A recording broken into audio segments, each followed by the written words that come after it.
வத்தலக்குண்டு அருகே வாழைத்தார்களில் வெள்ளைப்பூச்சி தாக்குதல் வேகமாக பரவுவதால் விவசாயிகள் அச்சமடைந்துள்ளனர்.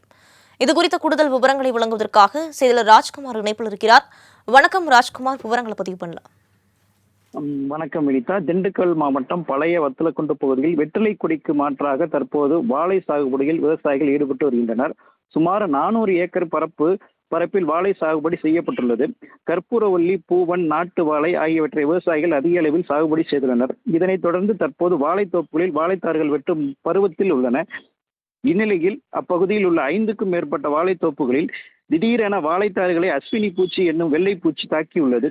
பூச்சி தாக்குதலுக்குள்ளான வாழைத்தார்கள் முதலில் பஞ்சு படர்ந்து வெள்ளையாக காட்சியளித்த போதிலும் நாளடைவில் காய் பச்சையாய் முழுவதுமாம் அழிக்கப்பட்டு வாழைத்தார் கரியது போல் காட்சியளிக்க தொடங்கியது. இந்த அஸ்வினி பூச்சி தாக்குதல் ஒரு தாரில் இருந்து மற்ற வாழைத்தாருக்கு பரவ தொடங்கியதால் ஆயிரக்கணக்கான வாழைத்தார்களில் வெள்ளை பூச்சி தாக்குதல் ஏற்பட்டது. ஒரு ஏக்கருக்கு சுமார் 1 முதல் 1.5 லட்சம் வரை செலவு செய்து வாழையை வளர்த்த விவசாயிகள் தங்கள் கண்முன்னே பூச்சி தாக்குதலால் வாழை அழிவதைக் கண்டு வேதனை அடைந்துள்ளனர்.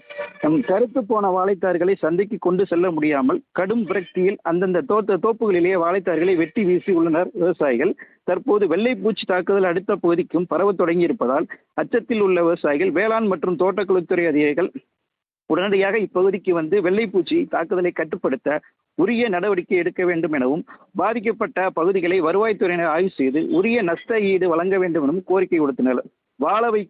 வாழை என்று நம்பி வளர்த்த வாழை பூச்சி தாக்குதலால் வீழ்ச்சி அடைந்ததை தொடர்ந்து இப்பகுதியின் விவசாயிகள் வாழ்வாதாரத்தை காப்பாற்ற அரசு முன் வர வேண்டும் என்பதே விவசாயிகளின் எதிர்பார்ப்பாக உள்ளது. வினிதா,